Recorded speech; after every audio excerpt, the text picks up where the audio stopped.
So this is going to result in both a supply and a demand shock to the economies, with projected output which is estimated to lose something in the range of $9 trillion across the globe.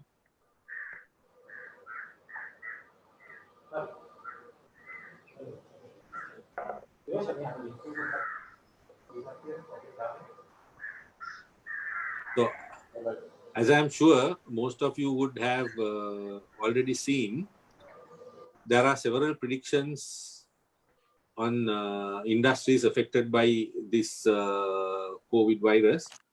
In response to the potential impact from this COVID virus, our CEOs would have already begun discussions on how their business needs have to be redefined and how strategies need to be changed. In my opinion, the industries which are under demand shock in Sri Lanka that need agility to redefine purpose and refocus strategies are tourism,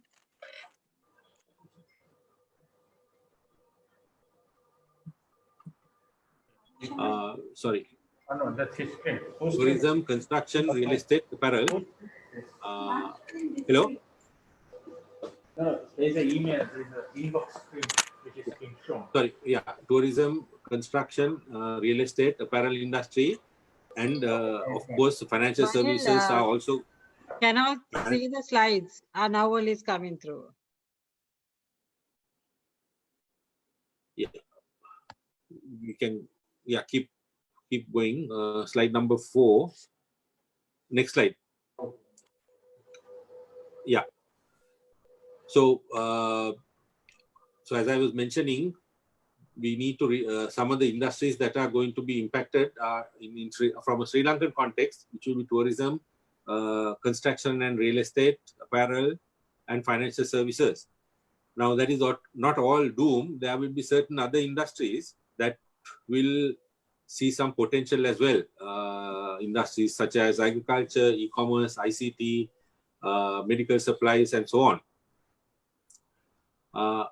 There are also areas that CA has identified as a critical contributor to our economy, which in my opinion has now become more critical, are the SME sector and the public sector. Our economy, I think a large component is driven by the public sector, and the SMEs also contribute something to the effect of 52% plus. Now, this whole COVID scenario is going to have an impact on this SME sector as well in a big way. And we need to nurture this industry and the sector and make sure they come out stronger and well. Now, in the new normal scenario, what I think is standing out is that the entity's ability to be agile in order to react and respond to these situations. So how fast can we reorient our businesses to adapt to new normal scenarios? We might also lose certain markets, but new opportunities will come about.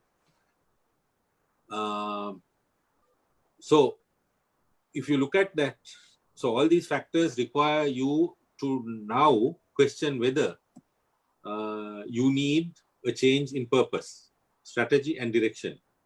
So we at CA is also adapting to these new changes, and our profession is gearing up and equipping our members to continue to be relevant in the market.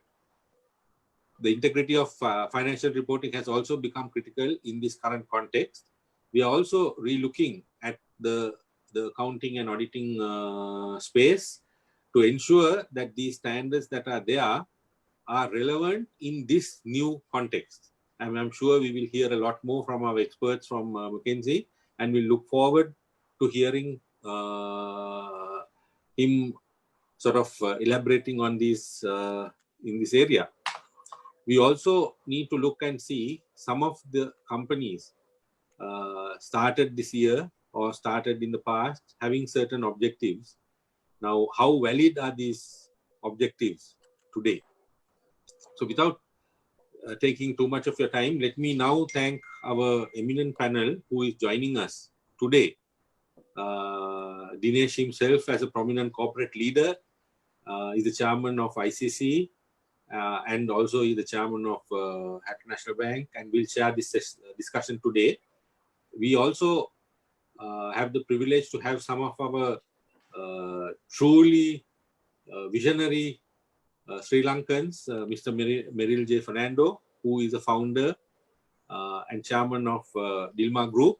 We have Jonathan Allas, who is MD CEO of HNB, who will, I'm sure, enlighten us on the impact this has on the financial services and the future. Gihan Kure, Deputy Chairman of John Kales, one of our biggest conglomerates in the country. Shiromal Kure, an entrepreneur, Chairman MD and of Jetwing. I'm sure she will bring us the perspective from the tourism industry, which is one of those industries that is tagged to have the greatest impact. Which is Linda Speldewin, who is also an entrepreneur and a co-founder and chairman of Design Corp. And we have Seelan Singham, a chairman of McKinsey's Sri Lanka, who I think is an eminent panel who will probably add value to this debate and discussion today. Over to you, Dinesh, for a lively and a thought-provoking discussion. Okay. Good evening, everyone. Manil, listening to you, I was thinking how lucky you are because you're on the consulting side. Unfortunately, whether it's lucky or not, we'll have to wait and see it. The topic today is defining business purpose. But to me, the unknowns are challenging and are so many. For example, this morning I was reading a London Business School report, and they were talking about the global GDP losing about $350 billion this year. Airlines are expected to lose $120 billion. Tourism exports are expected to drop by $450 billion. Half the world, Manil, you referred to IMF, half the world have asked IMF for a bailout. And Robert Redfield this morning talks of a potentially worse second wave in the US. So, therefore, the starting point for our conversation should be to remind ourselves of the uncertainty surrounding a threat which largely remains unknown to all of us. So, Seelan, can I start with you? I know you have advised Mahathir, Prime Minister Lee, and so many companies in the region. What Manil didn't mention is that Seelan actually heads the government practice in Asia Pacific.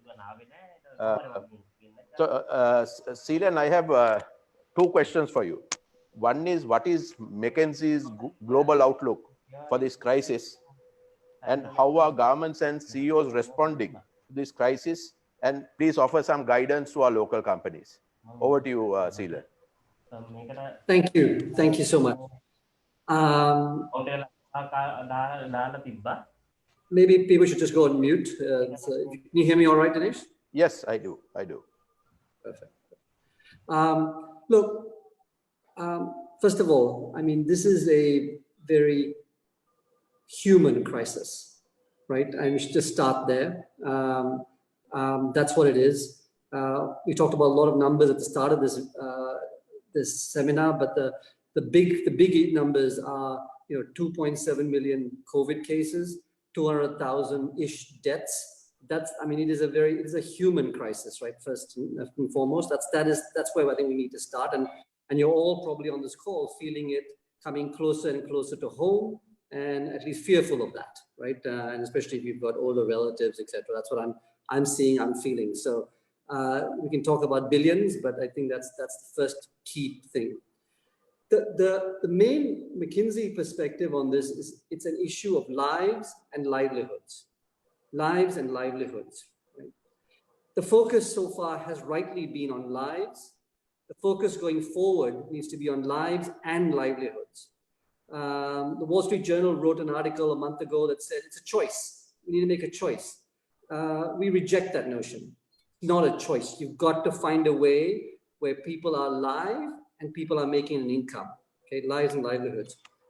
You asked a really difficult question around what's a McKinsey view on this. We actually don't have a scenario. a one point of view. We don't. Because we are dealing with a level of uncertainty we've never seen, right? This is a 1 in a 60-year economic issue, crisis, and it's probably a 1 in a 100-year medical crisis, health crisis since the Spanish flu, right? Because all of us on this call, this is a level of uncertainty we just haven't seen before. So I'm just going to be very humble enough to say it's not like, look, this is the answer, this is the way. And I would also say anyone who tells you that this is going to be the GDP next year, I don't think knows. Nobody knows. But you're really trying to manage uncertainty through that. And when the way McKinsey looked at it, we looked at two factors linked to lives and livelihoods that I think determine these scenarios. Number one, the virus spread and the effectiveness of the health response in containing the virus. Okay. Second is the impact of that on the economy, but also the quality and effectiveness of the policy response, stimulus packages, etc. Those are the two factors that give you a whole range of outcomes on what it could be. Our work outlines it in 9 different scenarios, but for the purpose of this, I'll just simplify it to 3 broad scenarios. And it's interesting, just last week, we did a survey of 2,000 CEOs globally and top management globally and got their sense on what they believe. So I'll give you those numbers too, but I think that'll be helpful. So scenario of the 9 scenarios, the first scenario is virus contained, right? Basically, the world can do what Korea, Taiwan, New Zealand seem to be doing. Okay, where we can contain the virus in a couple of months and growth can return. It'll return slowly, but it can return. That's the first scenario. In that scenario, it's not it's a gradual U shape, but Q1 2021, GDP is back to pre-crisis. Of the 2,000 executives we asked, 16% believed in that scenario. Okay, virus contained, Q1 2021, we're back. Second scenario is virus recurrence, right? And it's a muted recovery. So GDP pre-crisis, we get that only in Q2 2022. That's a long time away. That's 2 years from now. And it varies by country. 31% of the chief executives in leadership believe that was the most likely scenario. Okay. And the third is a collection of scenarios, but it effectively says the 2 things I said this depends on fail. Number one, we fail in containing the virus. We really do, until we have the vaccine or treatment. So we just fail. And second thing, we fail in the policy response, in the effectiveness of the fiscal stimulus, etc. We fail in that. One of those, and that is obviously a very bad situation. And collectively, 40% of leaders globally believe in some combination of those scenarios. For those of you who are doing the maths and wondering why that doesn't add up to 100%, there's 12% that I put in optimist who believe that we'll have a very sharp V shape and be back at the second half of this year. But they're the real minority, I guess, in the whole belief. So those are the range of scenarios they're dealing with, and advice to governments and to companies is to really think about very different scenarios, not one forecast, not even 2, not even 3, but 4, and be able to plan across that. If I think about for governments, they're doing, I think, 4 sets of things, or they need to do 4 sets of things well. Because we're consultants, we just put it in a 4R framework, which is similar to what you saw on the page, but let me just cover that. Number 1, resolve. Resolve is really getting a grip on the virus, okay? And that is the lockdown, keeping people healthy. It's going to be with us for a long time. 12 months, 24 months, and you're just suppressing it, okay? That's what resolve is. We've just started resolve, and we'll have to continue to do resolve for the next 12 to 24 months. Point 1, and governments who do that well will be happy coming out of this. Second, we call it resilience. And resilience is 2 parts. One is on the fiscal side, the fiscal stimulus to make sure that as you lock down, And in the US, the lockdown is, causing a shock of -8 to -13% in GDP, a massive drop in economic activity. So as you lock down, what do you do to stimulate the economy? What do you stimulate? How do you keep people alive? How do you keep businesses alive through that? So when you take off the lockdown, the patient is still alive.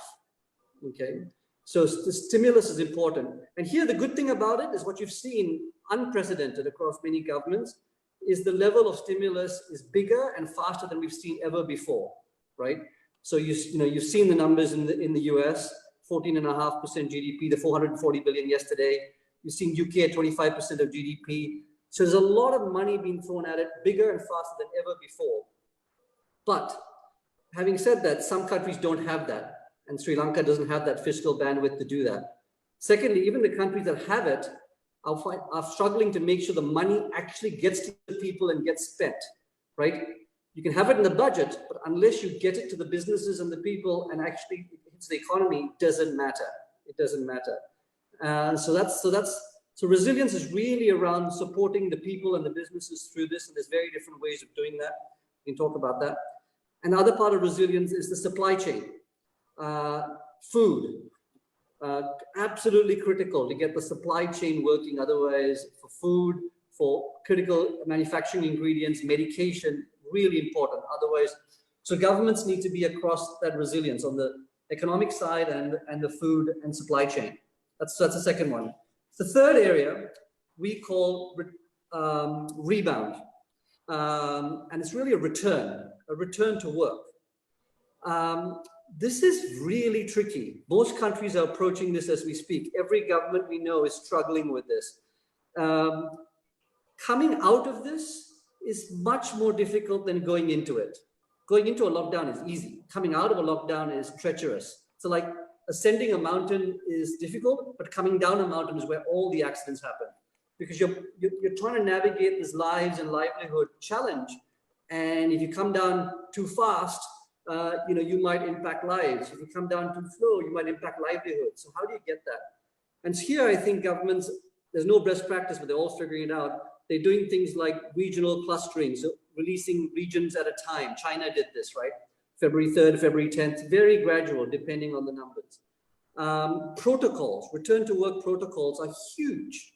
If we have time later, I can talk to you about some of the details about that, but how you have physical distancing when people go back to work, how you set up health and hygiene protocols from masks to sanitizers, how you ensure if you have shift work, how do you make sure your two shifts don't actually meet? So you have a 30-minute time in between. How to make sure that your factories are set with enough spatial distancing? How do you make sure you have enough tracking, tracing, and isolation? You've seen a whole bunch of apps used from China to Israel to Singapore, India, to track, trace, and isolate people. So this is super, super important on how you return, is the third area. And by the way, at the same time, you're trying to stimulate the economy, and we know tourism is a big challenge. And retail doesn't come back immediately. If you're expecting suddenly, stores are open, people come back, they don't. If you take China as an example, right, department stores, the sales were down -80% during the lockdown.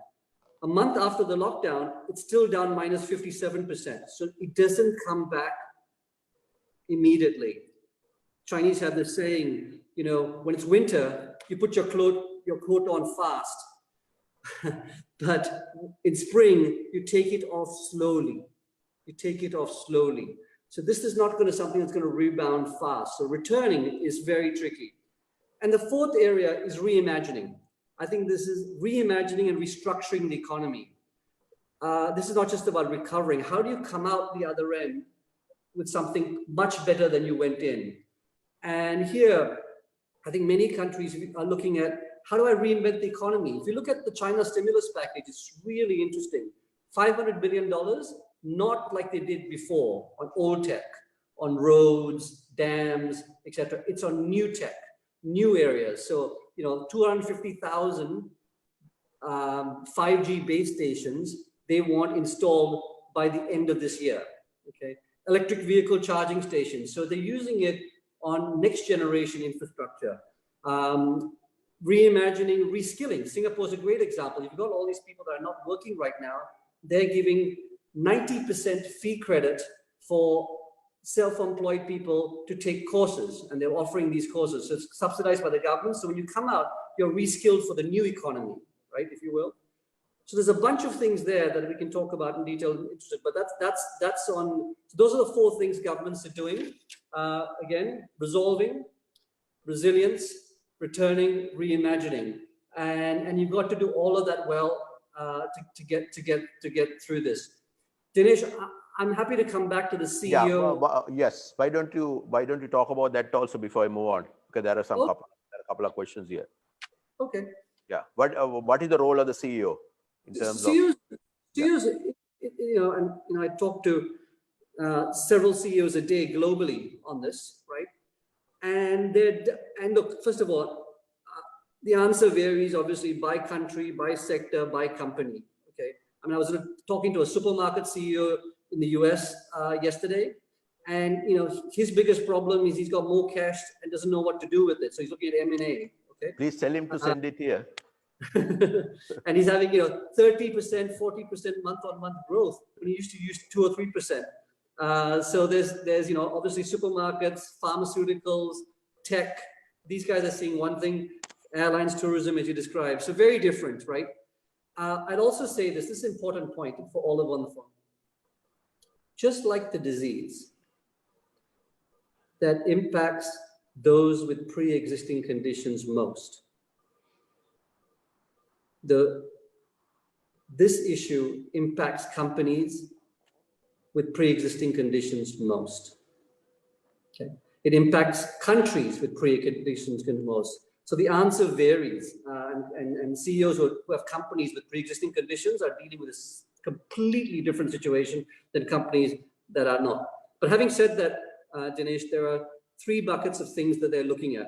Okay, and I'll keep it brief. One is crisis management, and I'm sure everybody on this call is looking at cash, employee safety, customer safety. This is, and you won't stop for 12 to 24 months. The big thing that's come on crisis management that they're focused on is supply chain. Supply chain, supply chain, supply chain. I went to my supermarket yesterday to buy papayas. Malaysia, where I'm at, has tons of papayas. We've never been out of stock. Never, ever for 8 weeks. There are no papayas. Why? Because the warehouse somewhere in the supply chain, they've had a COVID outbreak, so they've shut that down. That's a small example, but supply chain is huge. So if I think about the big issue beyond cash and employee safety and customer safety, it's supply chain on crisis management that they're dealing with now, today. Second issue is transition, which is, one CEO described this as, look, this crisis is like being in a dark tunnel. I don't know how long, I don't know how deep, and I don't know when I come out the other side what I'm going to see, okay?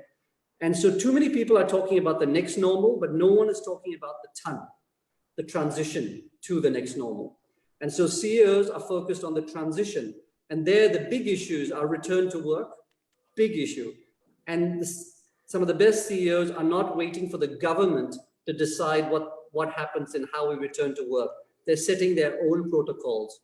A company we know, which has multiple factories in China, they manufacture a really important part for things we all have. They have 20,000 people per factory. They test 20,000 people going into the factory every day. They put them into 7 to 14 days of quarantine on site at factory before testing them again and allowing them to go to work. Okay. So if you think about that return to work protocol, or you think about retail, right? The return to work of hygiene for the staff, protective equipment, etc., is huge. Really, really important. So on transition, return to work is big, really, really big. Of course, they're also worried about revenue. They're doing on transition. They're thinking about partnerships with the government, right? They're thinking about partnerships with others, like Qantas, handing off some of its staff to Woolworths, etc., etc. But that's really big. Transition is huge, and particularly return to work. The third thing CEOs are thinking about is the next normal.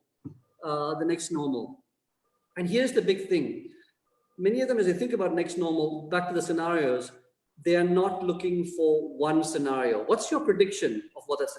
They're modeling 4 different scenarios, and never, I've been at McKinsey for 27 years. I have never ever seen the level of scenarios that every CEO is looking at. They're saying, what if revenues are 30% up next year? What if it's 50% down next year? That's the level of scenarios they're looking. It's not like 10 or 20%, right? So that's really big. And then what would you do in those situations?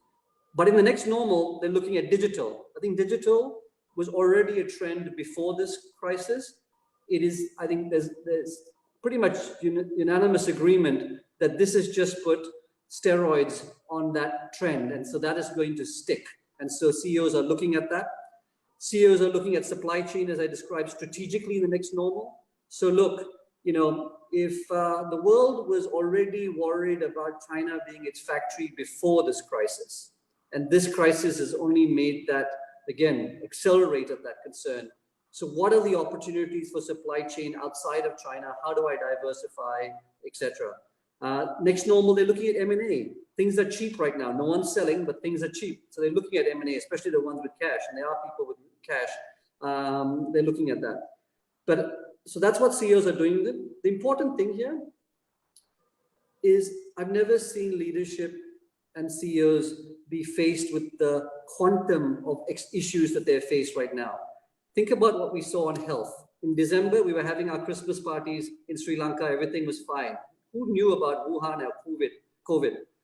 In January, we heard about this in Wuhan. In February, China is locked down, right? March, we've got a global issue. Just think about that. Similarly with CEOs, this exponential growth of issues is huge. So the one idea I just want to leave anybody who runs a business on this call with is separate your crisis team from your plan ahead team. Separate your crisis team from your plan ahead team. The military, when they go into battle, they have a battle team, that's the crisis team, and they have a plan ahead team. And the plan ahead team is thinking return to work, thinking digital, thinking scenarios, thinking supply chain, right? And you have, and by the way, they change, and they've got the 10, 20, 30 most important decisions. Do I lay off staff, or do I go to the government and get some support? They have outlined all of those, and they're thinking through that on behalf of the CEO and changing that view. Multiple scenarios, multiple decisions.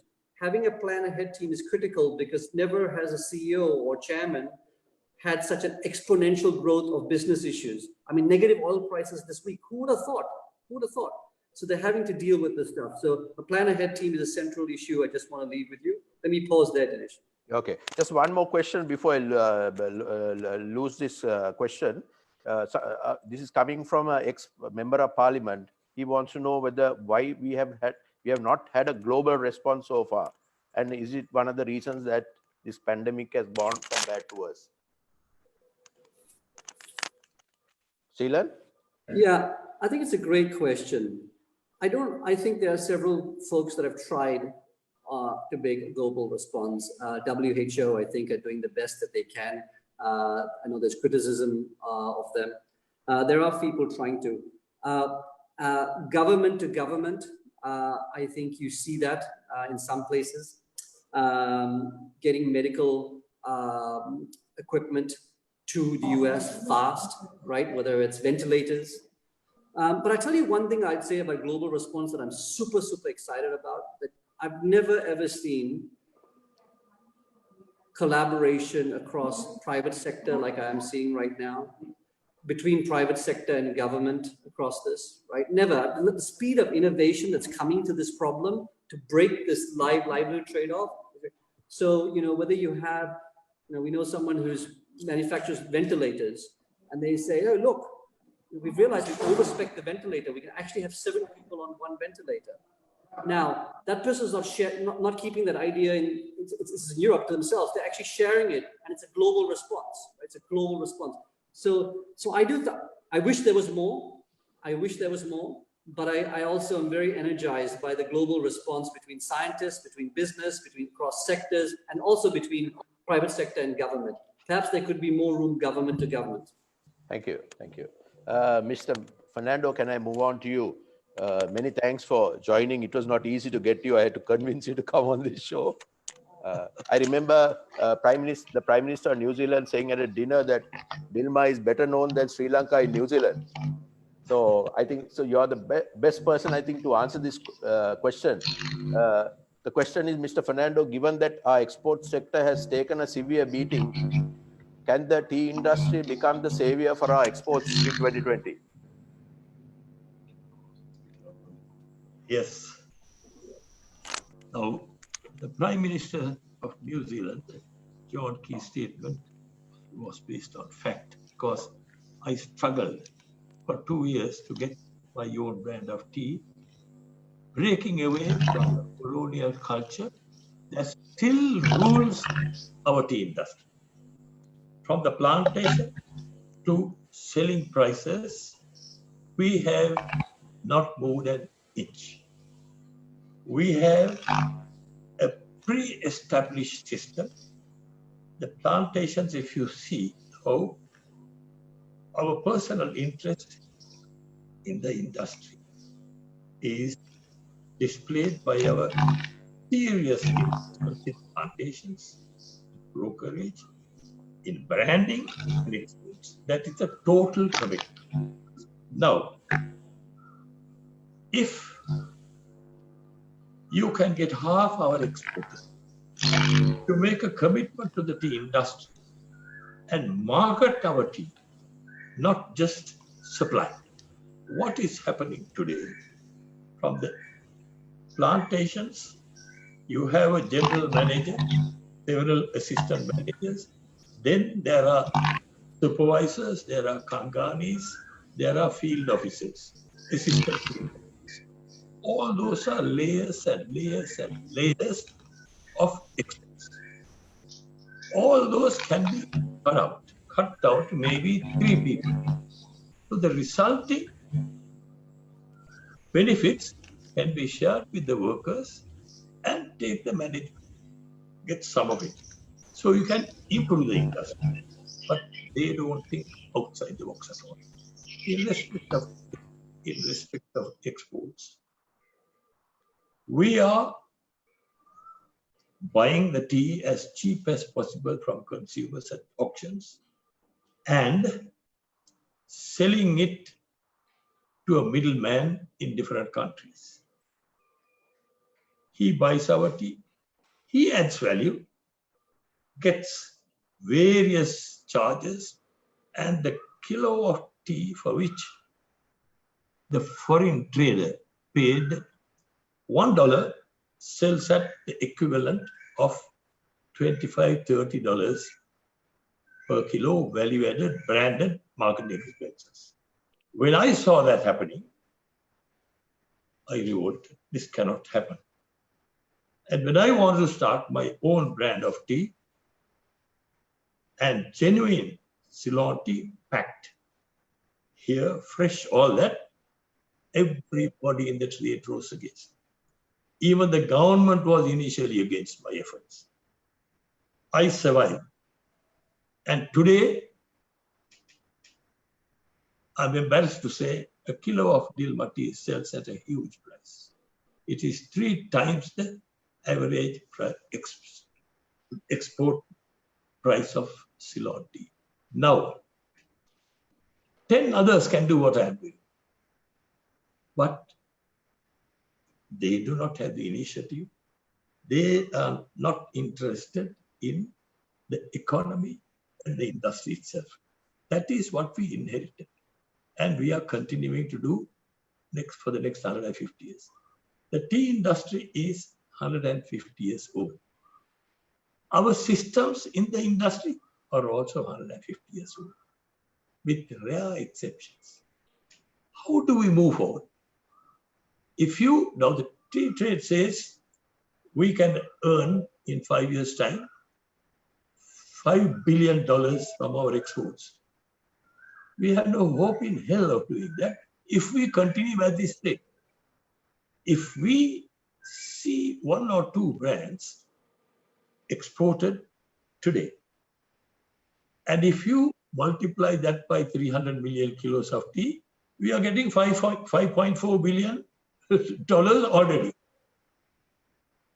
All the government systems are archaic. The people they appoint to positions know nothing about marketing. But the moment they become the chairman of various things, they are authority on the subject, which is a disaster, national disaster. So the government has to think liberally, pick for all industries the best proven brains in the respective industries and get their advice and say, this is what you do, this is our aim,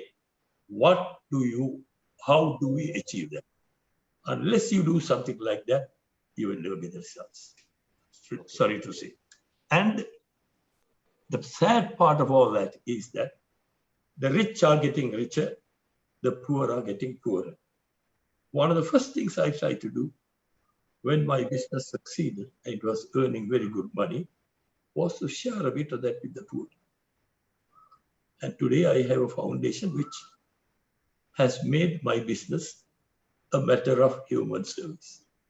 If we can get all our successful business people to share some of their wealth with the poor and the needy, there will be no pain in this world. Thank you, sir, for giving me the opportunity to say my words. Mr. Fernando, I have another quick question before I move on. You have faced several crises during your journey. What is your advice to young CEOs and leaders of our business on how to face this current pandemic and crisis? The current crisis has brought the whole world together. No differences. Everybody has a common cause. And new technologies are evolving. And people have realized the need to share and to care their expertise and everything they know to get this world on the right footing. This is the opportunity for all to get together and say what we earn should benefit the nation. And we must forget, the CEOs must forget that our only objective is making money or seeking power. But we must share what we earn and make this a happier world for everybody. A CEO wants to make money. That is an objective. But if he is also told, give 10% of your earnings, the profits, away to charity, make other people happy, there's nothing more satisfying, nothing greater than your efforts making other people happy, not making you richer. That is my principle. Okay. How do you drive that into the culture of your organization? It is difficult for paid CEOs if the shareholders outside are demanding 10 to 15% profit, additional profit every year. The CEO is in a bad spot. We as investors must be taught that we must live and let live. Without that, the world will have tsunamis, COVID-19s, and something in 22 and something 25. Unless we as individuals realize this world is for all of us, not just for you and I, business will never come right. Business is usually for making money. How you spend that money, I have explained. If you can do that. Because I always blame multinationals for the evil they do by exploiting the producers and exploiting the consumers. But ultimately, they have a job to do. If they don't get that additional 10-15% profit every year, the shareholders will sack him. So where is this going to? It is individuals. We as citizens of the world must realize that the world is not only for you and I, it's for so many others. We must help them in what they do. Thank you, Mr. Fernando. Before I move on to Jonathan, I saw Manil was smiling. Manil, any thoughts around about how you KPI some of these social responsibility initiatives? No, that is something that I think the accounting profession has still not got to grips of. But I totally agree with Mr. Fernando. I think we need to have different KPIs, and profit need not be the only KPI that people are sort of getting used to. I think your investment in people, your investment in society, your investment in the future needs to come into this whole KPI equation. So this is something that I think the industry has to work on as to how we are going to balance this and bring in drivers that will help to mold the future. Okay, thank you, Manil. Jonathan, I want to remind you that I'm wearing a chamber hat instead of the the bank hat. Jonathan, the general view in the market is that the banks are the saviors every time there is a crisis. And given the challenges the banks have, uh, uh, in terms of liquidity and credit risk and all that, how do you think banks should respond to this challenge? Firstly, good evening, everyone. Thank you for having me on this program. Indeed, difficult times, given that we are doing this COVID-19 on the back of very recent drought, flood, Easter attacks, SME debt reliefs in November, and then these are all very close to each other. I can't remember when we last got some repayments going for a while, actually, in terms of the loan book. And the double whammy this time around is that you have still got those accumulated moratoriums, and the tourism is likely to continue. The SME is very raw at this particular stage, and then the COVID moratoriums and extensions are coming in. So it's a bit scary, and I wouldn't even try to project like Seelan alluded to, because, you know, trying to put a number to how much exactly will be repaid, and when some form of normalcy comes into play, what type of, while I encourage society, people not to panic, banks will be open all the time. Our technology is there for you to have access to your cash. So there's no point stockpiling nor cash piling. At home, it serves absolutely no purpose to you. So whilst I encourage that, and I encourage also those who are able to repay, because that money that is repaid can be then reused in the economy. So notwithstanding that, you still have in the shortest term a real serious liquidity issue in the industry. And if there isn't seriousness around the industries and a concerted effort by government and all of us together to get the economy as well as these industries up and running, that will lead to a credit risk or prolonging an inevitable, a loss situation 12 to 18 months down the road. So my initial suggestions to your questions would be, now there's a fair amount that has been done already by the banks. In addition, there is this time, in addition to banks leveraging themselves with their cash deposits, there is a 50 billion that has come in terms of, let's say, a working capital refinancing facility. So to support that, what we need now is for the government, and I know it is working with the IMF, with the World Bank, with ADB and other MLAs and DFIs, in order to look for long-term funding. Because if we continue to, let's say, keep providing support in the form of commercial banking debt at a commercial banking interest rate, it's going to further leverage these guys who are not actually generating any cash flows. So easier said than done, but the stimuluses that Seelan was referring to, which have been fairly generous in the West, which will keep those economies going over the next 3 to 6 months. And I understand that the situation here is not the same, but this is the time our partners should come and support us. If they truly believe in the story of Sri Lanka getting back to its exports, its tourism, and I think developing in parallel a new education as well as entrepreneurship stream, where we actually develop a little more self-reliance amongst ourselves.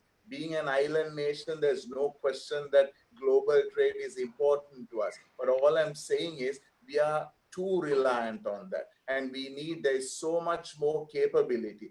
Seelan again spoke of supply chains, critically important as a solution to activate that supply chains against big corporates, big SMEs to get it going. So some of the solutions are, let's see whether we can get some long-term funding. Some of these refinancing to SMEs and the others by the government should be in the forms of equity coming in, or just lending, which can be later on offset against taxes or whatever without further increasing interest burdens. My recommendations, suggestions to big corporates, whether in tourism, whether in let's say garments, etc. Maybe it's not a bad time to look at international investors who believe in the Sri Lankan story to put a little money and who can actually withstand a couple of years dividends, get 3 more years dividends, and then have a buyback or a listing arrangement 5 years down the road. It will make for a very interesting stock market and a very interesting a new liquidity scenario for Sri Lanka, where then foreign monies will come in because of the diversity of the cash flow. Just one other point in addition to the government role here, and with the support of its partners, let's see how we can bring back development banks also into play. I'm not sure that we need to continue to leverage commercial banks every single time. So the fundamental issue is, it's moving from crisis to crisis to crisis, and then we all realize in a situation of a crisis we need to help, and we are all Sri Lankans who want to see the Sri Lanka flourish and its people flourish, so we don't say no. But the fact remains that you will continue to have these issues going forward, knowing that in parallel to these sticking plasters and tapes that you're actually putting in, you need to start look at long term. You need to start looking at vision.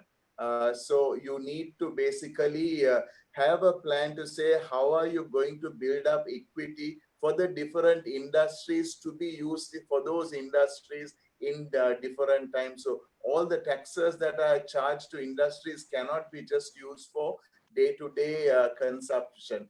On the customer side, on the supply chain side, whilst fully appreciating that we need to go through the motions and support the health efforts, when we are ready to kickstart the economy, this is what we really need to do. We need to create opportunities and linkages, link all our suppliers to our buyers. I'll talk later about the digital aspect of it, but this is purely about managing banks, financials. It needs to be relieved somewhat through some government support, long-term support, as well as clients who are able to generating cash flows in order to relieve. And those who can pay, please pay, because we can then utilize those funds to other areas. I'll pause there for the moment. Jonathan, there were about 15 questions that came.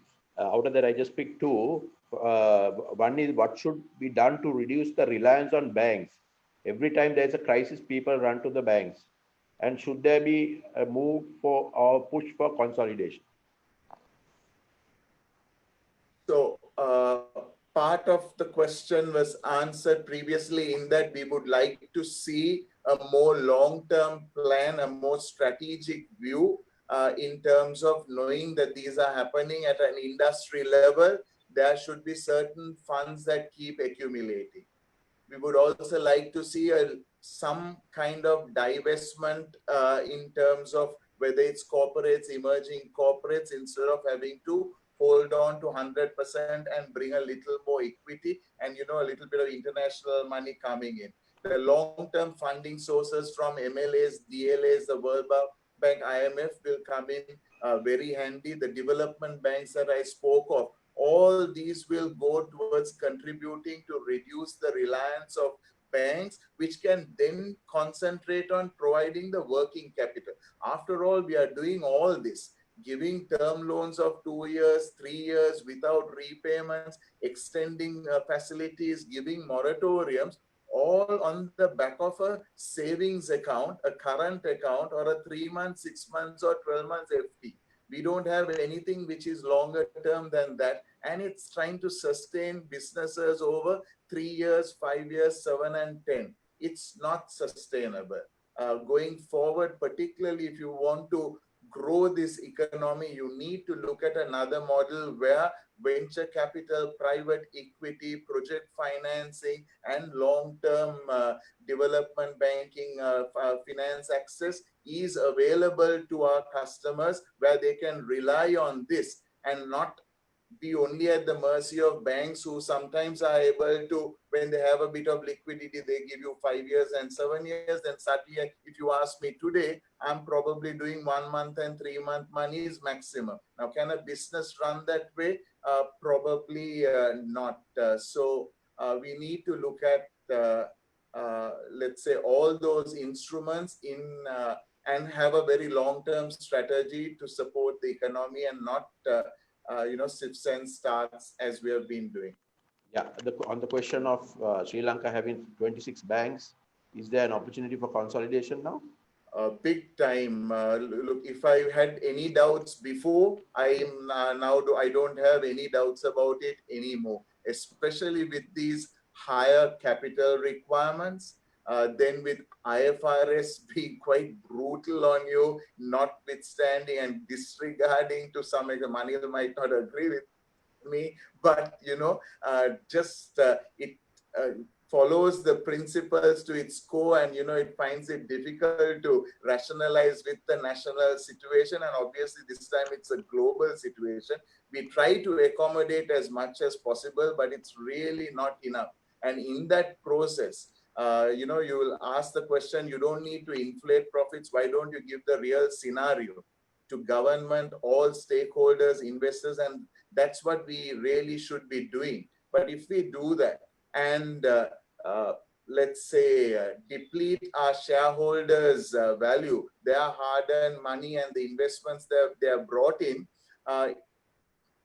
this will not be the lifeline which it has been to many, many industries in the past. A fairly painful thing that we are going through now is the fact that our cash flows are not matched. So we are showing fairly inflated profits on profits not collected, for which cash is not received, but we seem to be paying cash as tax for it. These are discussions that are ongoing, and this is something that we need to continue to address with the government.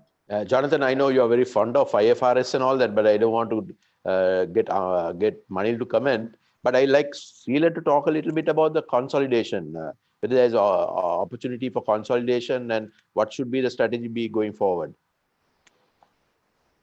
Look, I don't have a perspective on Sri Lanka, but I do think there's what Jonathan says makes a lot of sense. And on those scenarios, there's another thing that, especially if you believe the third scenario, severe economic stimulus is not effective, and the health stimulus is not effective. What people are not fully talking about is there going to be a banking crisis and a potential financial crisis? And this is obviously, it's not a global thing. It starts locally and then spreads, right? And which countries would be hit. Fortunately, thanks to the downturn in 2008, the capital requirements, etc., across banks were up. So banks are much stronger now than they've been before. But still, this is a 1 in a 60-year economic event. The downturn now is bigger than we saw in World War II. the 1 in 100-year health event. So I also think beyond friendly consolidation, I actually think there's a scenario here where there may need to be more consolidation if you go down that track. Okay. Before I move on to Shiromal, Manil, can I just ask you one question?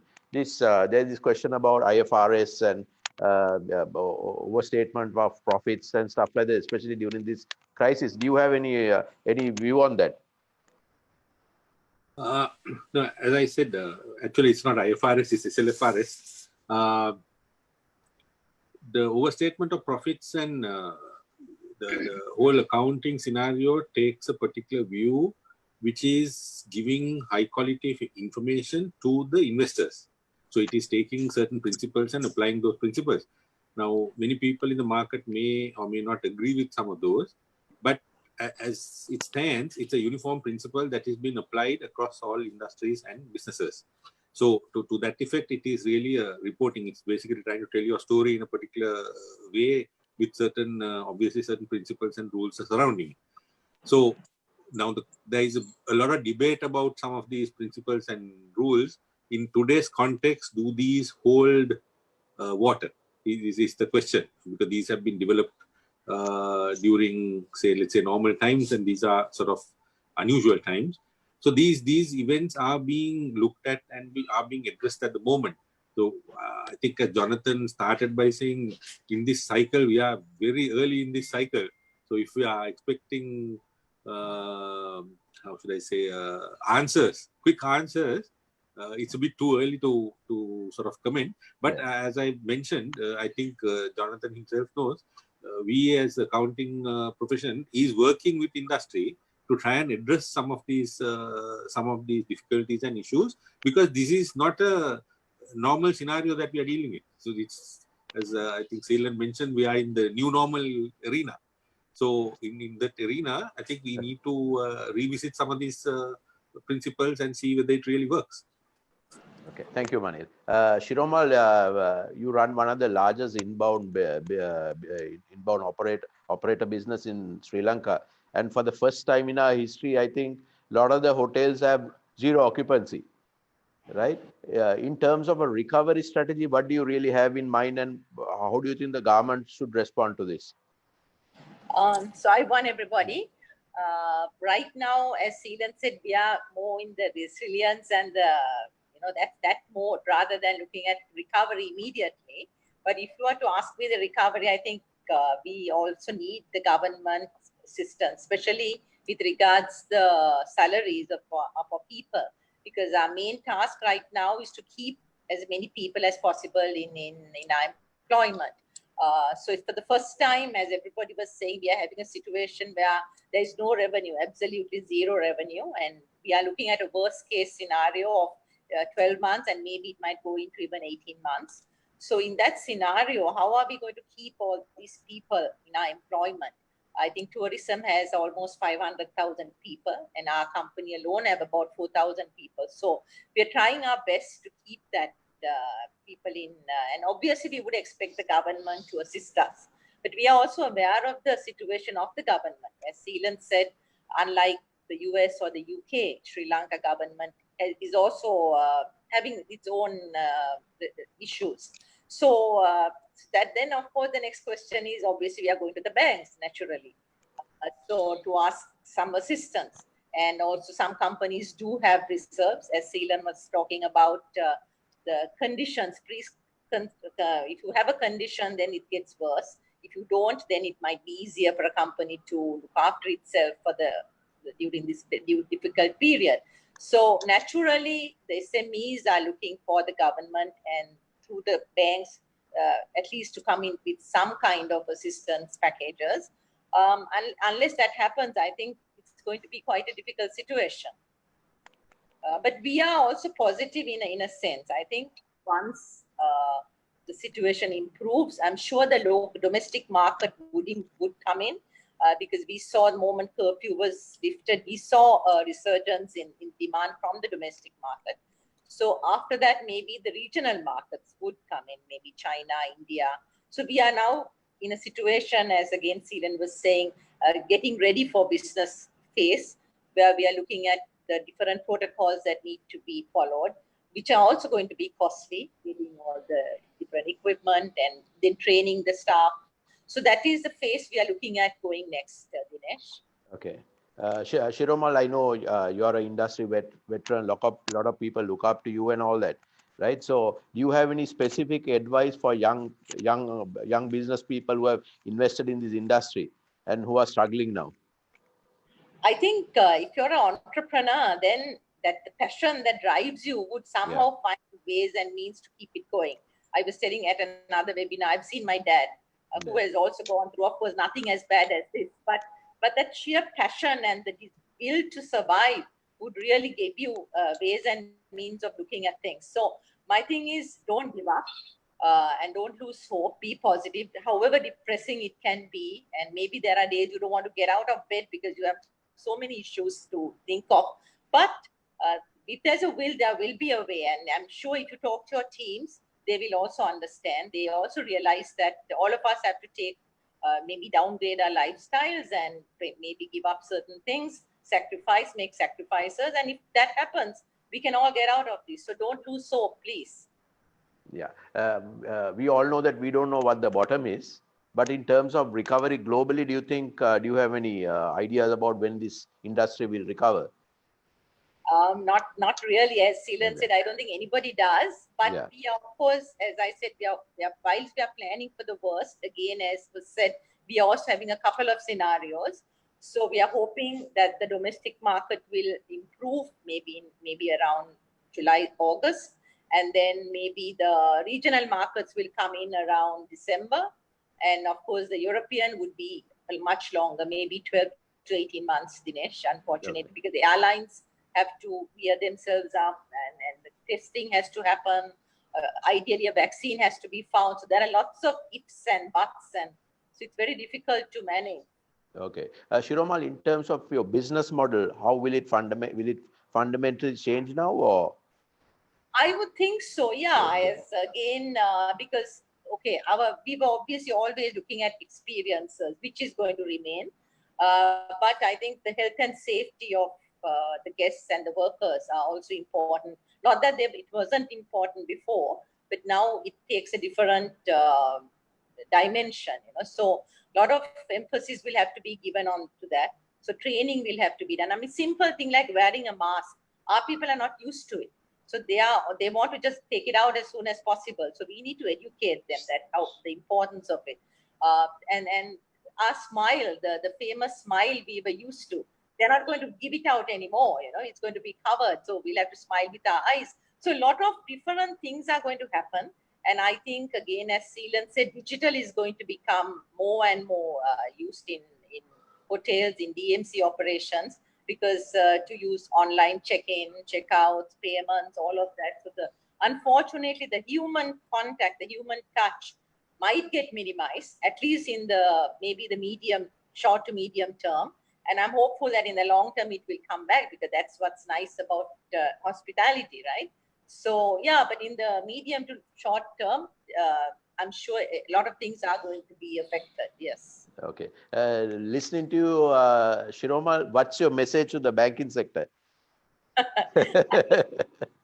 think Sri Lankan banks, I think the international banks, pardon my saying so, are bankers for the good time. They will drop you like a hot potato when things are going bad. But I must say the Sri Lankan banks are not like that. They value relationships, and they know people who have developed with them. Most banks have relationships like that. And so they will be able to siphon out, they know who a good customer is, and somebody who is, again, if somebody has been not performing till March, then I think it's very unfair for them to expect the bank to then save them. But if someone has been doing and paying their dues regularly, and if this unforeseen thing happens, I'm sure the banks are going to help them through. I'm quite sure of that. Okay. Jonathan, you want to respond? I think I agree totally. I mean, relationships matter, knowing that the honesty, integrity of clients, the long, the repayment, the history we have, all those goes to just without batting an eyelid to support customers in this particular stage. In that process, you need to just identify those whom Seelan mentioned who had pre-COVID stressors and who are now using this as an excuse to, come out of it. We need to be cautious about some of them because you're not likely to get your money. So there are complaints that get escalated at a government and a central bank level, etc., in terms of sometimes that banks are not extending support. They are by and large, when it's completely out of the scope of the circular, or in cases where we think there's absolutely no hope or we have an issue with that customers intend to repay more than anything, more than the ability to repay, the intent to repay when it's questionable. Those are not the type of people you want to try and bring in at this stage because you want to serve the majority who's good and who is in difficulty. And unfortunately, our legal systems don't support those people who don't have intent and they know that they can take 3 to 5 years in courts and get away. And until that is put right, banks have to make their own decision, because at the end, what we are custodians of, let's say 90% depositors' money and 10% shareholders' money. None of what we work with or what we place at the hands of, borrowers is our money. Unlike, Mr. Mary Fernando so well spoke about philanthropy and, doing the 10% and doing so much more, which we can do through CSR and sustainability. Very keen to support that. But there are limitations, there are structures, they are within shareholder and board expectations. We need to manage all that. Yeah. Jonathan, given the magnitude of the problem, is there a way that the banks can actually support the industry by looking at other channels of infusing capital into the tourism sector, like in terms of equity and stuff like that? So a couple of suggestions there, maybe three. One is we on our own would have some appetite for an industry which is of a very strategic and emotional value to Sri Lanka. We would want to support, like exports is important, tourism is important. So that's one part.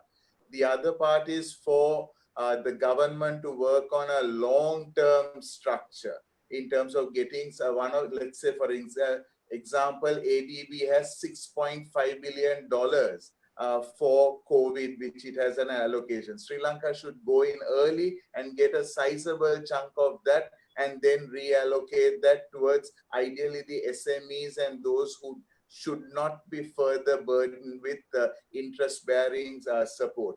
Then the third aspect, it's not very easy to actually get international investors to come and fund SMEs or whatever, but it's a nice time for some of our corporates who have got a nice story to talk of what they have done over the last 2-3 decades. And so therefore, what could be done in the next couple of years when we come out of it, there's a nice story for them to go and tell the international investors, say, come, let's invest, take a 20%, 30% stake with us. I'm looking at a fairly vibrant stock market 5 years down the road.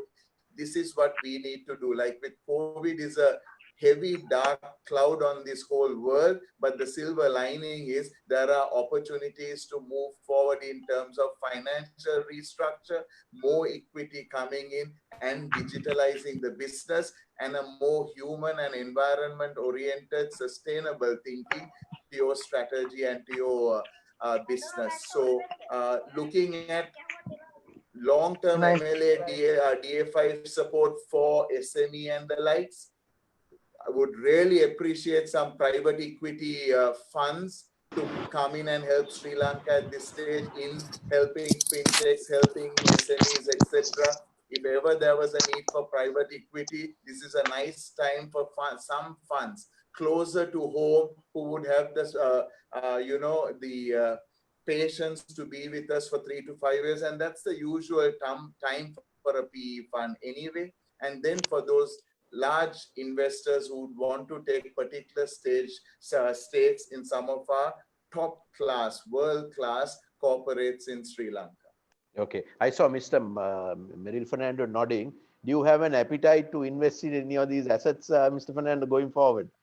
Absolutely, he does. Mr. Fernando? Fact, help small timers, entrepreneurs with capital, and there are a number of success stories. Banks don't give them money, so we help them out, and they are remarkably successful. And now, when they have a good track record, they recommend them to bank. They go to the banks. Okay. We have also development banks, but they are not developing anything. They are regular banks. Okay. Okay. Thank you, Mr. Fernando. Gihan, can I move on to you? JKH surprised everyone when the company took a massive pay cut, right? Will this crisis fundamentally alter the way you all operate? And how will your businesses be affected given the fact that there are import restrictions and stuff like that? Yeah, thanks for the question, Dinesh. Yeah. In terms of the pay cut itself, I think it's really a question of how one looks at the different scenarios. And as many of the speakers before me mentioned, no one really knows what scenario you're in. So if you look at it, as Seelan said, there's 9 scenarios, or there could be many more. You whittle it down to maybe 3 broad scenarios. But ultimately, I think the only thing we know is that we are in for a lot of volatility and uncertainty. And in times like that, I think you need to sort of almost take what is a realistic worst case and you plan for that. And anything better than that would mean you come out much stronger. So I think it's in that context that we've looked at our planning. So it's difficult to plan under 10 different scenarios, but if you look at that realistic worst case, and then you look at also how you manage your day-to-day operations and what plans you have to come out of things as well. So the immediate sort of priority is then looking at how you manage that in terms of cash preservation and so on. And with that in mind, it was not just about salary cuts, but it's across the board. What type of prudent measures would a corporate need to take to really manage all the different levers that you have to ensure that you preempt and act proactively so that you don't wait for the stress to really hit you. But even when you're strong and your balance sheet is strong, that you do those measures ahead of time, because what we don't know is this going to be 2 months or 3 months, or is it going to be 12 months or 18 months? So the sooner you start, then I think you come out of it stronger. And it's with that mindset that we looked at various measures that we did across the board.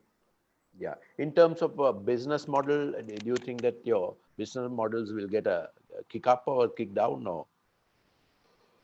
I think it varies from industry to industry, and being a sort of diverse business.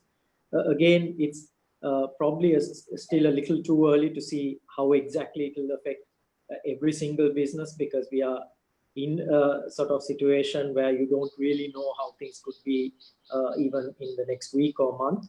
But having said that, I think we've seen how businesses can pivot and the different types of opportunities that are there.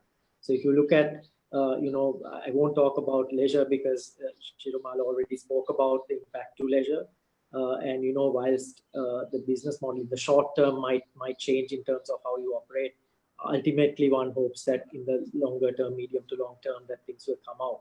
But if you look at in areas like retail, we've seen how collaboration and innovation has sort of taken place even in the last couple of weeks. In retail, in supermarkets, we didn't even do 100 online orders before.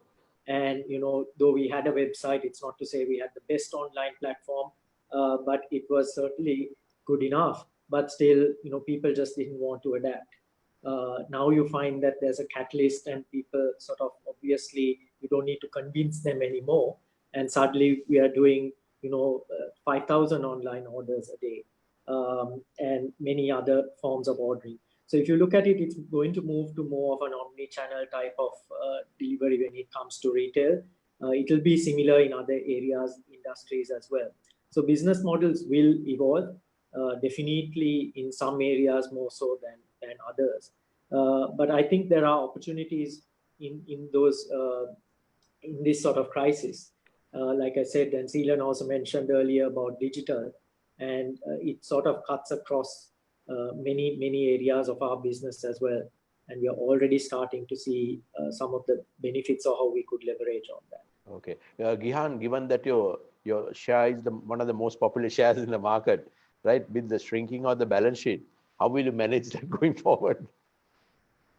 So I think, well, the market is not even open right now. Yeah. But I think ultimately, it's one would hope that when investors look at us or stakeholders look at us, that we look at, trying to manage things as prudently to ensure the sustainability of the business. So we've looked at it from that mode. And of course, whilst in the short term, it's about ensuring that we look at all the prudent measures, it's also then looking at how does the business evolve? How do you get to recovery? How do you really pivot to take advantage of the opportunity? And in that, then we would hope that the investors would also understand and look at it in that context when they look at the plans of the company. Of course, looking at the fact that the financials still remain strong and give us a lot of opportunities to leverage some of the different platforms and technologies. And also in this crisis, there could be, for companies with a stronger balance sheet, opportunities to expand even through M&A type of things in the right areas. Okay, there are a whole lot of questions here about your waterfront project. Would you like to comment? Yeah, so it's too early to really comment on waterfront in terms of naturally being in curfew and lockdown. There's no construction happening at the moment. So once the government eases the curfew, then we'll have to look at, based on Ministry of Health guidelines, how the work site can get back to normalcy. So that's something we will look at and then see how sort of the timelines of the project would be impacted or not. Okay. But the project remains well funded. So that's something we've always had, the different lines of funding from the syndicated loan facility that we have to equity that's available at the parent company level to fund the project. So that's the strength that we have.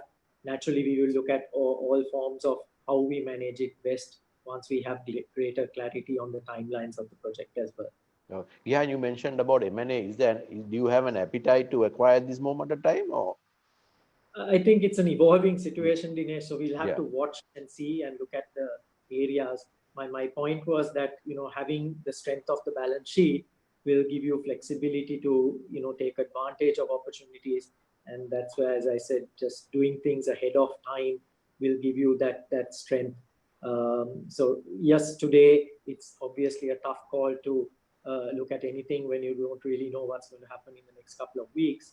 But I think being bold also does have its payoffs. And I think certainly we would be mindful of the opportunities that come our way, never waste a good crisis. Okay. Given that, one final question, given that you are a top employer of choice, how are you managing this HR piece? I think communication is very important. And I think, in terms of our culture and the employees, I think there is, in terms of the values that we have inculcated and all our employees have, I think there is an understanding of the need to ensure that we do what's in the best interest of the company and all stakeholders, including employees. So even Shiromal touched on the fact that, doing things proactively sometimes would mean that we don't need to necessarily take the more drastic measures even later on. But of course, then it's communicating and ensuring that people understand the reasons as well. And I think we try to do that to the best of our ability, and we believe that our staff are fully behind us, backing the company. Thank you, Gyan. Before I move on to Linda, Seelan, can you share with us some other new working arrangements that are happening in Asia Pac? New working arrangements. Can you just say a bit more? What do you mean? In terms of time sharing, casual work, part-time work, working at home. No. Yeah. So look, I think these are all part of the return to work plan, right? And so definitely basic, and it varies in which cost sector, is this whole hygiene piece that both Shirmal and Gyan talked about, right? So that from masks to hand sanitizers to cleaning the bank branch 3 times a day, you just, all that stuff is basic. And by the way, you can't just do it and keep it quiet. You need to tell your customers, otherwise they don't come in, right? So otherwise, so that's important. Beyond that, certainly a big push for white collar folks on working from home. The jury's a bit out, though. Just to be clear, the jury's a bit out about whether, to what extent, it will stick versus return, if you will. It all works when we're all at home and we're doing Zoom calls.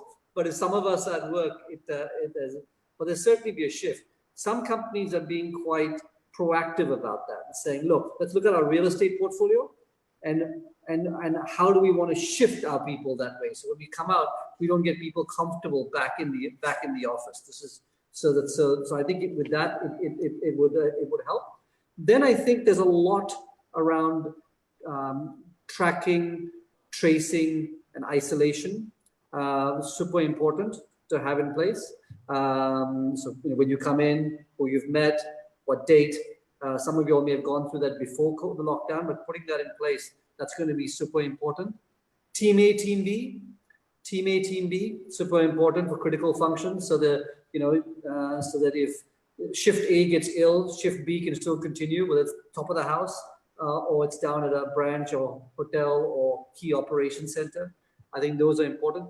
But a big piece is this thing around, 2 big pieces around testing and screening. Now, not many countries and companies can afford to do that. What I was telling you about that factory in China where they screen 20,000 a day. But I think it's those that can and those that are critical, they're putting that in place. They're being very vigilant. Final thing I'd say is the level of planning on this, I've never seen before, the ones that are doing this well. It's a spreadsheet that has the employees by shift, by day, what have you. It has how many masks they need on what day, how much hand sanitizers they need on what day, what shift. It's like almost German or Japanese level precision, because it's no point having your employees on different shifts if you haven't got the suppliers coming in like that to get this to work. And quite frankly, many companies haven't got that level of planning at that detail to operationalize all the stuff, which everyone will nod their heads in theory, but to make it work at every branch, every hotel, every day for every employee with the right tools, the right, super hard to do. That's what I would say.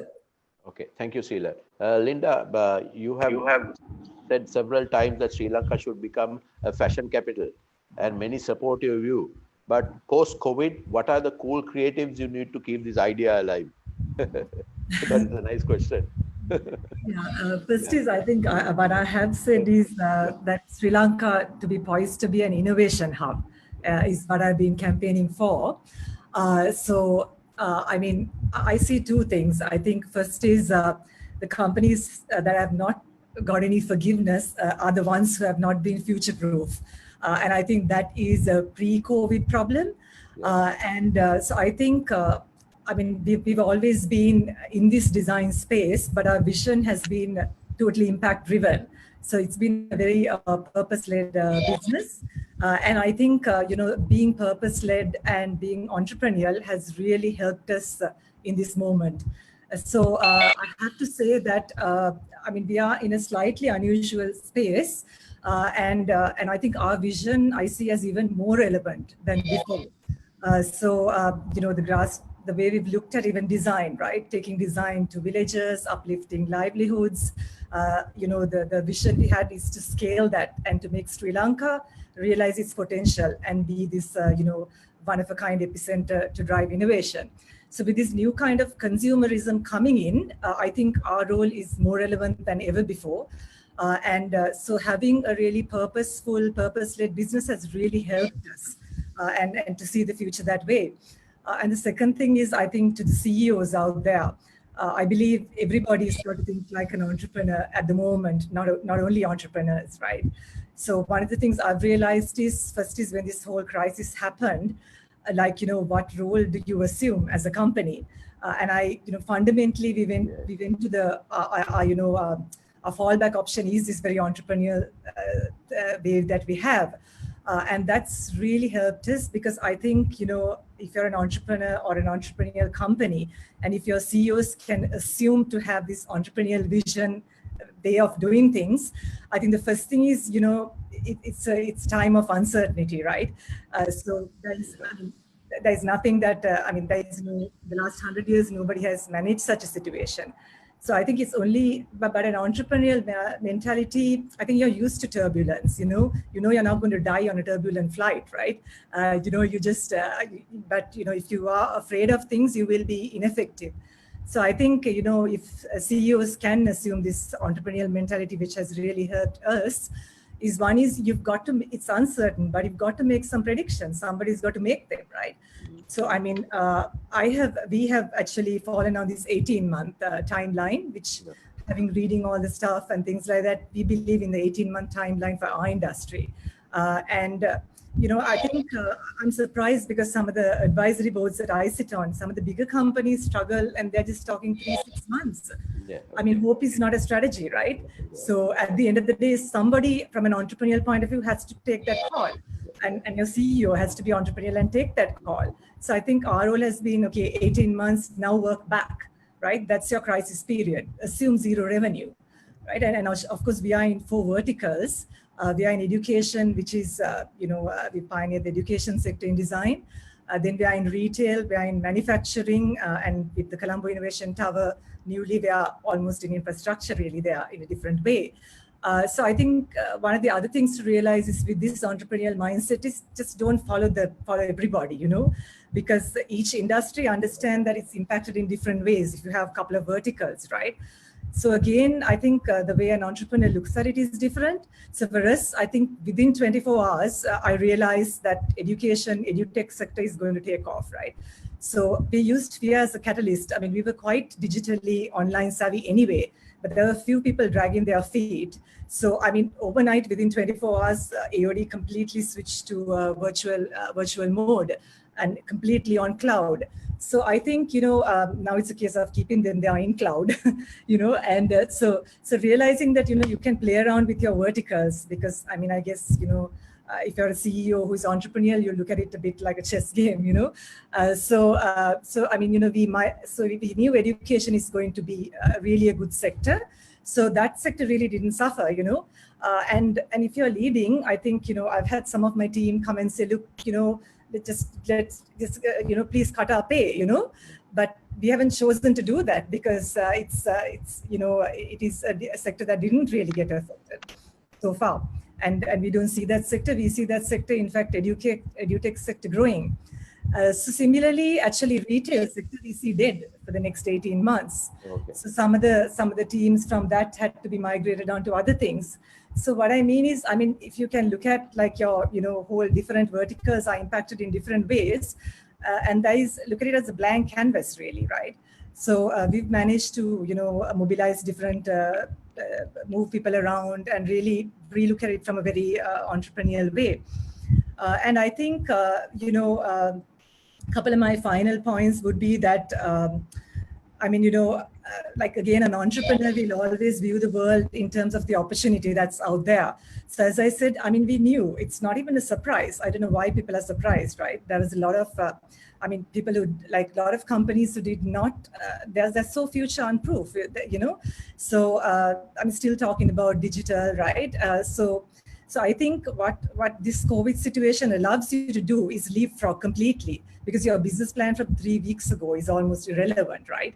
So you've got to make some assessments of the demands, some like an entrepreneur would do, look at different scenarios, and actually, so you have a blank canvas, really, right? And if you're a CEO and you can look at your position as, you have a blank canvas.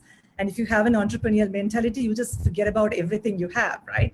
And you'll look at the opportunities out there. You'll look at rescaling and reimagining your business. getting your team again as an entrepreneur, constantly recruiting people onto it, getting your team on board onto it, and driving really, a new normal. So I think, finally, what I want to say is I think our country needs a lot of entrepreneurs and CEOs to think like entrepreneurs. And I think everything is not doom and gloom. I think if you play this game right and you're future-proof, you can future-proof your business. I think, there are a lot of opportunities out there as well. So that would be my part in comment. And I think we have a lot of support. I think, I got a bit worried hearing Jonathan talking just now because actually, not because you're there, but obviously HNB has been a true partner in our progress as an entrepreneurial company. And we've not divested a single share because our bank has been behind us. So I'm sure he won't let you down. Yeah, I'm worried when he starts with private equity, Okay. It's not all doom and gloom, and I'd like to leave with that comment. And we are still going to drive. My team and I have looked at this as an opportunity, and we are going to do our job for Sri Lanka and build that, innovation hub, marrying design and tech. Okay. Someone says that you're reading the right books. Looking at my books. Okay. One final question from you is, a lot of the females are on the front line, from health workers to garment to supermarkets and stuff like that.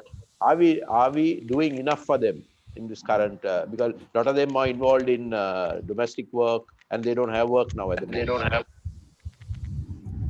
Yeah, that is quite a macro picture question. But I do believe, at that level, it's really a bit difficult for me to comment. But at a senior level, like Shiromal, myself, at that level, I think, there is a big place that this whole purpose-led businesses that we are going to lead. I think we've been campaigning it for a while. The world, as we know it, has been broken for a long time. And I think, there is a new world that's coming. And I think like female founders, who automatically sometimes have certain decisiveness, certain characteristics are going to lead the way. And I hope that they will take others along with them. But on the other macro picture level, I don't think I have a comment to Dinesh. Okay. Shiromal, would you like to comment? Well, I think, as Linda was saying, females have not been well taken care of anyway for a while. So I think that will continue, unfortunately. So right now, it's not just the females. I think all the healthcare workers need to be protected. And I think in Sri Lanka, we're fortunate because we have had it contained to an extent. Things are okay, but what you hear in other parts of the world is really frightening. And as you said rightly, a lot of females are getting affected because they are emotional as well. And there is no help to assist them psychologically. So there could be a lot of trauma and that needs counseling, but I don't know whether they have that. Otherwise, yes, females who are in the front line perhaps don't get enough protection. I agree with you. Insurance and there are lots of other things that need childcare, but I don't think, but perhaps this is not the right time to talk about that. There are other issues which are important, and we can talk about that another time, Dinesh. Okay, thank you. Manil, I don't think I can manage all these questions that are coming. I think it's best that you get hold of it and maybe see whether the CA can respond to that maybe at another time. Is that okay, Manil? Yeah, that's fine, Dinesh. I think we will do that. Yeah. Manil, one question to you that came up several times here. What is your advice for a young chartered accountant who has lost his job? Might have to reinvent oneself. But no, actually, joke apart, I think this whole situation is likely to have that kind of impact on many of our people. But as I said, I think I'm also hopeful that this equation will create a lot more opportunities as well. So you might lose some jobs. I'm not saying that you won't, but at the same time, there will be opportunities in the market that will come about, which will hopefully give them that opportunity to go and join some other place. Because you are also to realize that the impact is not only in Sri Lanka. I think we have many of our professional accountants overseas in various markets. They are likely to have distress scenarios and likely to lose. So we as a body also has put in place where our chapters will work with those members to ensure that they support our members if they do have some difficulty. Locally also we are having some schemes like that to support our membership. But I believe in the new world, you still need accountants to drive it forward. So, so I think the opportunities will also be there. There are two professions I think you have to have. I think the accounting profession and the legal profession for any business to move forward. So accounting is one of those professions you still have to. Still, the I would say the demand will be there, because in many of these conversations, as you saw, even an entrepreneur has to go to a bank or has to communicate what they're doing and how do you do that, and then that is the moment the world is only used to accounts. Yeah. Okay. Seelan, can you maybe give us some advice about what kind of skills will help you to stay relevant and current going forward? So first of all, I mean, I think Manil answered that for the unemployed accountants. I mean, this is quite a tough time, right? You know, what we're seeing in some other places is the need for those skills in recoveries. It could be with the big accounting firms. It could be with the banks as they're dealing with collections and so forth. So, but I think that skill through this crisis, I think could be quite valuable. It's not going to be easy. Then a more general question, I think this is I think people who are, the question is what, as I said, if you think you're in a tunnel and you're going to come out the other end, you're not quite sure what it is, right? Where Linda said, probably an 18-month, maybe 24-month tunnel. So when you come out the other end, what type of Sri Lanka is this and what type of skill do I need for that, right? That's the question.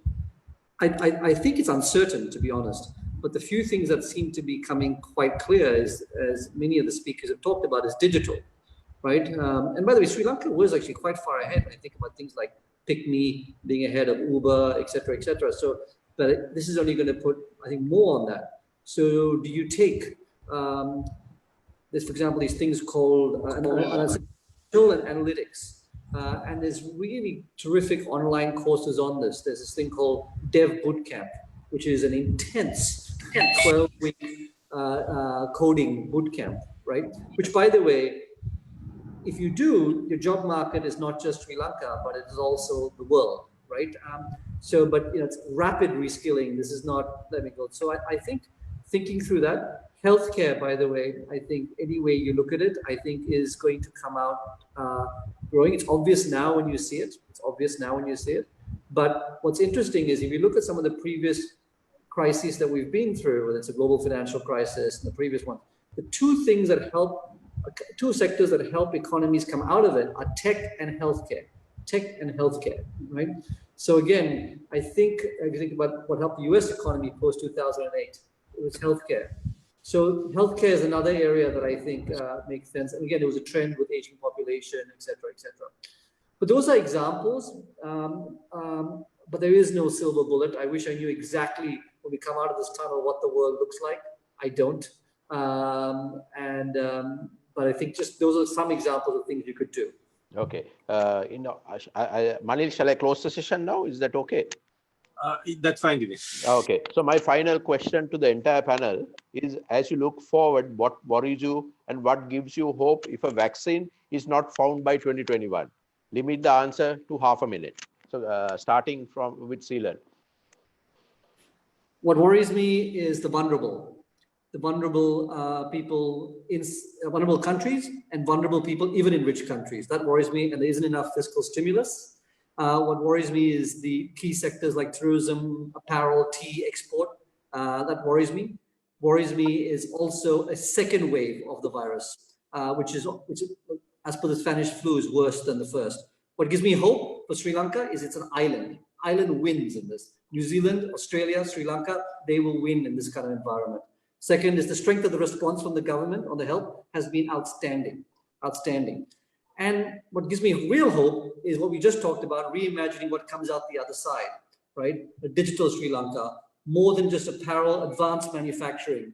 The tea brand, Mr. Fernando talked about, end-to-end tea brand. Why is there only one? Maybe use the crisis to actually cause that transformation to happen. That excites me. Thank you. Shiromal? What worries me is my people, the people at Jetwing. I'm trying our best to keep them in employment and engaged. What hopes is, yes, our government is doing a damn good job, fortunately. So, and the health services and the armed forces. So that gives me a lot of hope. Linda?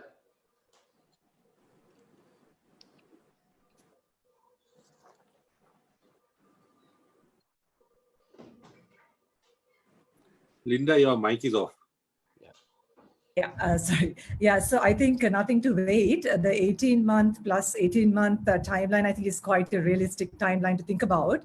So 18 months to actually to be stable, and the next 18 months to reimagine the future. So I think, like that's why I said, as an entrepreneur, that 36 months timeline is somebody needs to take a call and work on a timeline. So for me, that's where we are. And what I'm afraid, so hopeful of being a catalyst and really doing something phenomenal using this opportunity actually to a positive. And on a negative point of view, what I'm afraid of is that people will go to the same old ways. We send them to cloud. I hope they stay there and redefine what they're going to do in the physical space. So my fear is like how to stop people come back to their same ways quickly and undo the progress they're making. Okay. Jonathan? Jonathan? So, I mean, in addition to what was said, obviously testing, the community spread, will we press the economic button too fast without letting the health kind of stabilize? Will it get out of control because we can prevent? I don't think we have the capacity to handle catastrophe, and we don't have the bandwidth. We have demonstrated excellence in healthcare up to this point, but we don't want to, test ourselves beyond this. In terms of further concerns, liquidity, credit risk, potential financial crisis, and pressure on the banking sector if nothing is done.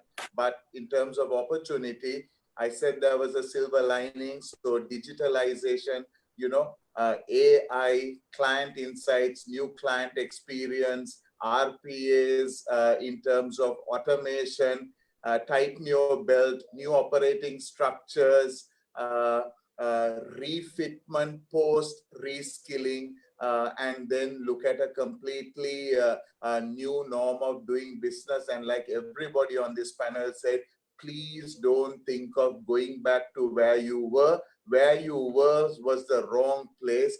The steroid has been given to you, and that steroid is called COVID. Move forward and get into the next norm, as so very well put by Seelan right at the outset. Okay. Mr. Fernando, you can have the last word. Well, Dinesh, I have no doubt that the end of this crisis, we will be all different people and the world will be different. I do not want to speculate on a vaccine for this. All I can do is leave that in the hands of the good Lord. He will find us a vaccine. Thank you very much for giving me the opportunity beyond the panel. Thank you. Thank you. Manil, can I hand over to you? Yes, Dinesh, thank you. And I think Sanjay will take over. Yeah, good evening to all of you. We all witnessed a very interesting session in this evening where corporate leaders very clearly articulate where or how business organizations should respond to the impact created by COVID-19. CS Sri Lanka, being a premier accounting body, will consider the essence of this discussion on deliberations on relevance of accounting and auditing standards in today's context, and will issue relevant guidelines whenever and wherever possible. Having said that, on behalf of CS Sri Lanka, I would like to take this opportunity to thank Mr. Dinesh Veerakodi, Chairman of International Chamber of Commerce in Sri Lanka, for accepting our invitation and excellent job done in moderating this session and getting the essence out of the expert panel. Let me also thank the corporate leaders, Mr. Merrill J. Fernando, founder chairman of Dilma Group, and Mr. Jonathan Allens, managing director of HNB, Mr. Gihan Kure, deputy chairman of John Keys Holdings PLC, Mrs. Shiromal Kure, chairman of Jetpin Hotels, Mrs. Linda Speldevin, founder and chairperson of Design Group of Companies, and Mr. Seelan Singham, chairman of McKinsey Sri Lanka, for taking their time and sharing their valuable thoughts with us. Once again, big thank you for each and every one of you. So let me also thank International Chamber of Commerce in Sri Lanka and Daily FT for accepting our invitation to be a partner of this program today. The last but not least, let me also thank our President, Mr. Malil Jayasinghe, and members of the Council, and our CEO, Dulani Fernando, and the staff of the Institute, and all our participants who joined with us today in this evening. Thank you. Thank you, guys. Thank you very much, everyone. Thank you. Thank you. Thank Bye-bye. you. Thanks.